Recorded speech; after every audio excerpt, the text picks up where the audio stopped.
Pythagoras प्रमेय important प्रमेय है आपका। पाइथागोरस प्रमेय कहता है कि किसी भी समकोण त्रिभुज में कर्ण का वर्ग अन्य दो भुजाओं के वर्गों के योगफल के बराबर होता है। ये इसने सिद्ध किया था, इसलिए इसका नाम क्या पड़ा, पाइथागोरस प्रमेय। तो इसमें हल करते हैं हम।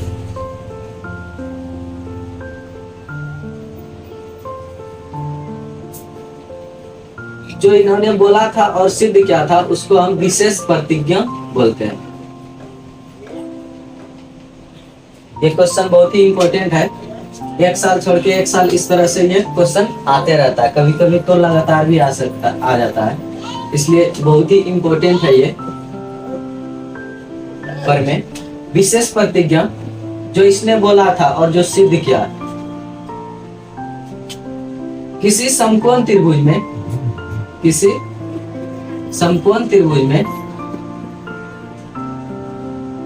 भी समकोण त्रिभुज में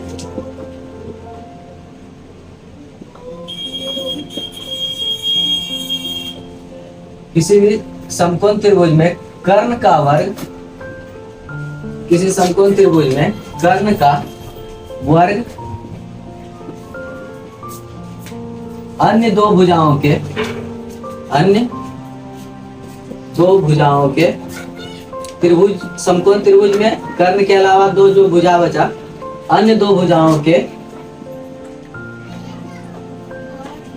वर्गों के, कर्ण का वर्ग अन्य दो भुजाओं के वर्गों के योगफल के बराबर होता है।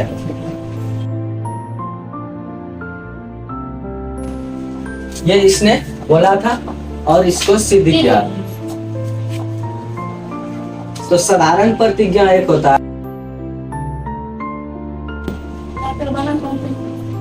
साधारण प्रतिज्ञा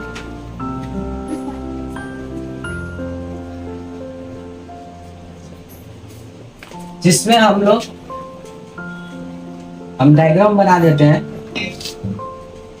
क्या बोला है कि किसी समकोण त्रिभुज में कर्ण का वर्ग, एक समकोण त्रिभुज हम बना रहे हैं ए बी सी, जिसमें कोण बी समकोण है, यही सब यहाँ पे लिखना है साधारण प्रतिज्ञा में। माना कि ए बी सी एक समकोण त्रिभुज है, ए बी सी एक समकोण त्रिभुज है,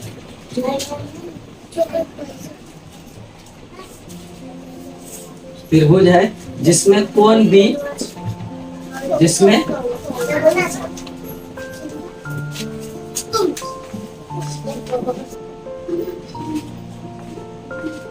साधारण प्रतिज्ञा में लिखना है। माना कि डायग्राम से, साधारण प्रतिज्ञा में डायग्राम से लिखना है कि माना कि एबीसी एक समकोण त्रिभुज है, एबीसी एक समकोण त्रिभुज है जिसमें कोण बी समकोण है, मतलब कोण बी 90 डिग्री है। तो सिद्ध करना है जो यहाँ पे बोला है, किसी समकोण त्रिभुज में कर्ण का वर्ग अन्य दो भुजाओं के वर्गों के योगफल के बराबर होता है। तो समकोण के सामने वाला भुजा कर्ण हो गया, कर्ण के अलावा कौन कौन बचा, ए बी और बी सी। तो कर्ण का स्क्वायर मतलब ए सी का स्क्वायर बराबर होना चाहिए ए बी स्क्वायर जोड़ बी सी स्क्वायर के योगफल के बराबर। तो हमको सिद्ध करना है ए सी स्क्वायर बराबर ए बी स्क्वायर जोड़ बी सी स्क्वायर। अब थोड़ा सा रचना कर लेते हैं, प्रमेय में रचना इंपॉर्टेंट होता है। रचना कर रहे हैं बी से एसी पर एक लंब खींच रहे हैं जिसका नाम दे देते हैं डी। तो बी से एसी पर बीडी लंब खींचा, यहाँ लिख दीजिए बी से एसी पर बीडी लंब खींचा। बी से एसी पर बीडी लंब खींचा। अब देखिए जब यहां से बी से एसी पर लंब खींचे बीडी, तो ये दो त्रिभुज का निर्माण हुआ। देखिए एक फर्स्ट सेकेंड छोटा छोटा त्रिभुज और एक पहले से ए बी सी एक त्रिभुज था। अब परमोन जो होगा उसमें एक त्रिभुज छोटा वाला जो ए बी डी है फर्स्ट त्रिभुज और एक छोटा त्रिभुज डी बी सी या बी डी सी जो बोलिए सेकेंड त्रिभुज। एक बार फर्स्ट त्रिभुज को ए बी सी जो बड़ा त्रिभुज है उसके साथ समरूप करेंगे। एक बार बी डी सी का जो त्रिभुज है उसको ए बी सी के साथ समरूप करेंगे। दोनों को समरूप करेंगे, उसके बाद दोनों को समान अनुपात में विभाजित करेंगे। दोनों का संगत भुजाएं समान अनुपात में करेंगे, वहां से समीकरण निकालेंगे और दोनों को जोड़ देंगे तो मेरा ये ए सी का स्क्वायर बराबर हो जाएगा ए बी स्क्वायर जोड़ बी सी स्क्वायर। प्रमाण करते हैं। प्रमाण में आगे बढ़ाते हैं। क्या बोले?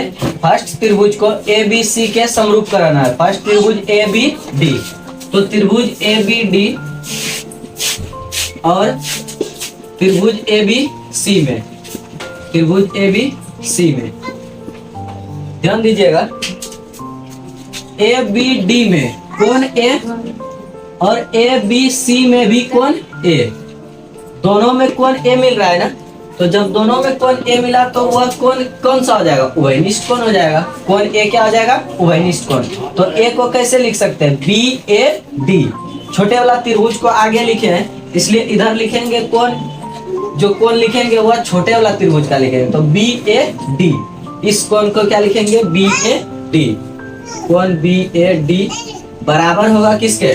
बी ए सी के, इसी कोण के बराबर है बी ए सी।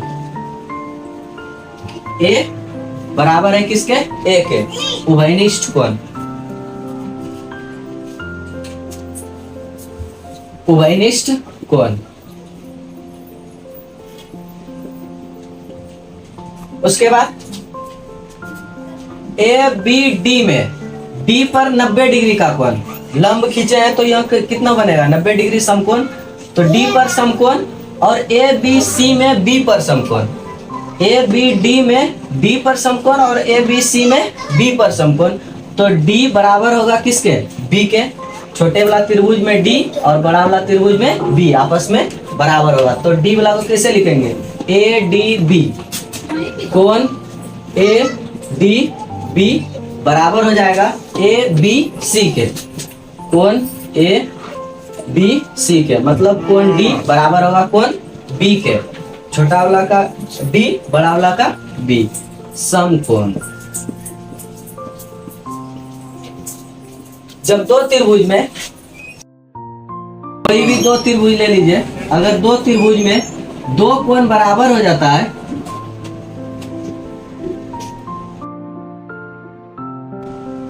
मान लीजिए ये अगर 30 डिग्री है, ये 40 डिग्री,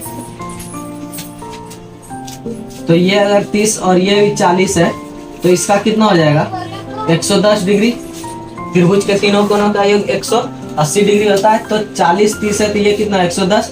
तो अगर दो कोण आपस में बराबर तो तीसरा कोण अपने आप बराबर हो जाएगा। तो ये भी कितना हो जाएगा? 110 डिग्री। ठीक है। तो जब किसी दो त्रिभुज में दो कोण आपस में बराबर तो तीसरा कोण अपने आप बराबर हो जाता है। तो ए बी डी में ए और डी बराबर हो चुका है तो कौन बच गया? बी कोण, कोण बी। और ए बी सी में ए और बी बराबर हो चुका है, ए और बी बराबर हो चुका है तो कौन बच गया? सी। तो कोण बी किसके बराबर होगा? कोण सी के। तो ए बी डी लिख सकते हैं और सी को क्या लिखेंगे? ए सी बी। तो कोण ए बी डी बराबर होगा कोण ए सी बी के। ये हो जाएगा आपका शेष कोण। जब दो कोण आपस में बराबर तो तीसरा कोण अपने आप बराबर हो जाएगा। ठीक है। अब यहाँ से देखिए कि त्रिभुज ए बी डी का और त्रिभुज ए बी सी का सभी संगत कोण आपस में क्या हो गया? बराबर हो गया। तो हम क्या लिख सकते हैं? चूंकि दोनों त्रिभुज समान कोणिक है, दोनों त्रिभुज समान कोणिक है, इसलिए त्रिभुज एबीडी और त्रिभुज एबीसी, त्रिभुज एबीडी और त्रिभुज एबीसी आपस में क्या हो जाएगा, समरूप हो जाएगा। जब दो त्रिभुज समरूप होता है तो उसकी संगत भुजाएं समान अनुपात में विभाजित होती है। देखिए इधर कर रहे हैं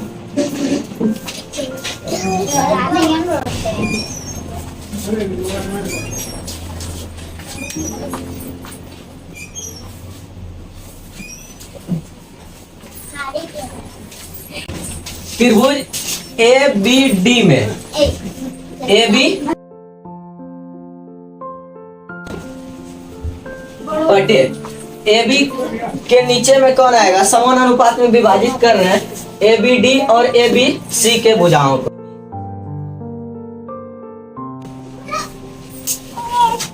ए बी के सामने कौन सा कोण, ए बी के सामने कौन सा कोण, डी, और डी किसके बराबर है, बी के। यहाँ देखिए डी बराबर है किसके, बी के।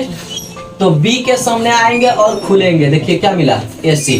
तो ए बी के नीचे क्या आएगा, ए सी बराबर, इसको भी ध्यान देना है, A B square plus B C square और ए सी स्क्वायर के बराबर होना चाहिए। तो ए बी स्क्वायर पूरा ना है, इसलिए इधर वाला ले लीजिए ए डी को।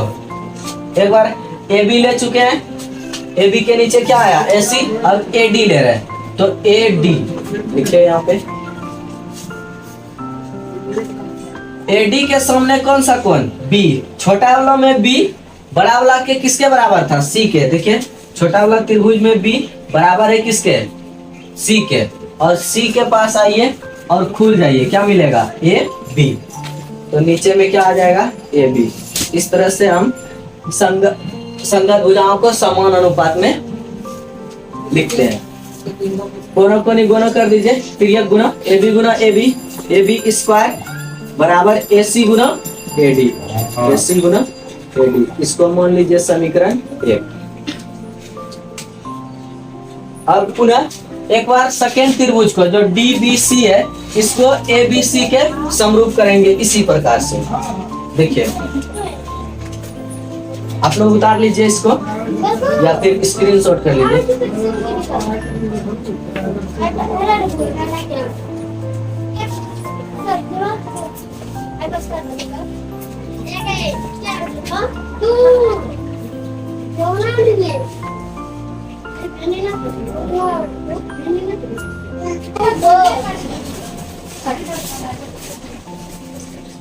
पुनः सेकेंड त्रिभुज डी बी सी और ए बी सी में, त्रिभुज डी बी सी और त्रिभुज ए बी सी में देखिएगा ध्यान से डायग्राम में, डी बी सी में सी और ए बी सी में सी कोण, दोनों क्या है, सी कोण दोनों त्रिभुज में आ रहा है, डी बी सी में भी आ रहा है और ए बी सी में। तो सी कोण कौन क्या हो गया, दोनों त्रिभुज के लिए उभयनिष्ठ कोण हो गया। कोण सी क्या हो गया, दोनों त्रिभुज के लिए उभयनिष्ठ। तो सी को कैसे लिख सकते हैं, बी सी डी, कोण बी सी डी बराबर हो जाएगा ए सी बी के, ए सी बी के उभयनिष्ठ कोण, उभयनिष्ठ कोण। उसके बाद बी डी सी में डी पर समकोण और ए बी सी में बी पर समकोण। तो डी बराबर होगा किसके, बी के। तो कोण डी को कैसे लिखेंगे, बी डी सी, कोण बी डी सी बराबर होगा, यहाँ सी और सी उभयनिष्ठ कोण था, डी बराबर होगा बी के। तो ए बी सी, कोण ए बी सी, डी बराबर हो गया बी के समकोण। जब दो कोण बराबर तो तीसरा कोण अपने आप बराबर। डी बराबर हो गया, सी बराबर हो गया, तो कौन सा कोण बच गया था, बी, और बड़ा वालों में सी बराबर हो गया है, बी बराबर हो गया है, बच गया कौन, ए। तो बी बराबर होगा ए के। तो इस बी को कैसे लिखेंगे, डी बी सी, कोण डी बी सी बराबर बी ए सी। ये कोण और ये कोण आपस में बराबर होगा बी ए सी। शेष कोण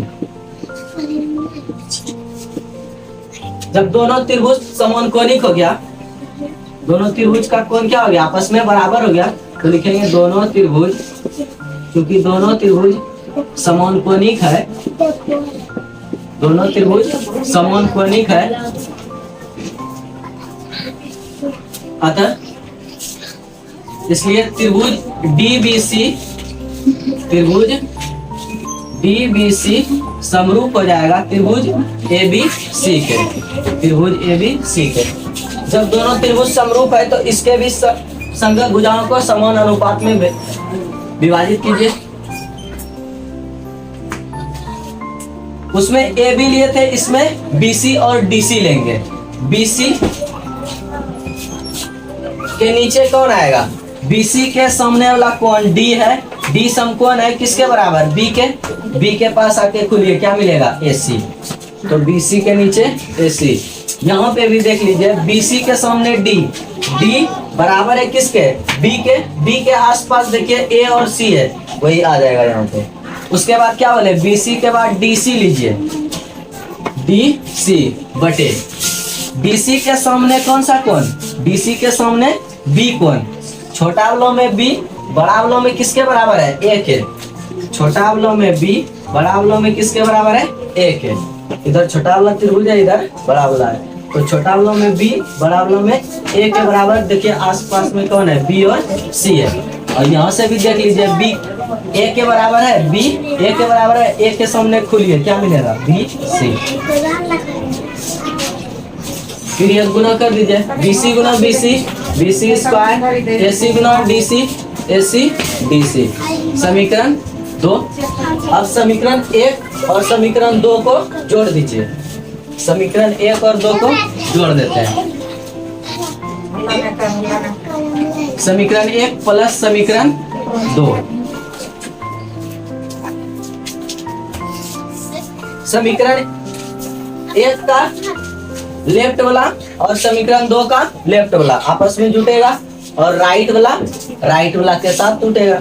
तो AB square plus BC square, left को जोड़ेंगे क्या हो जाएगा, AB square plus BC square बराबर समीकरण 1 का राइट साइड वाला AC गुना AD प्लस करेंगे AC गुना DC के, AC गुना AD प्लस AC गुना BC।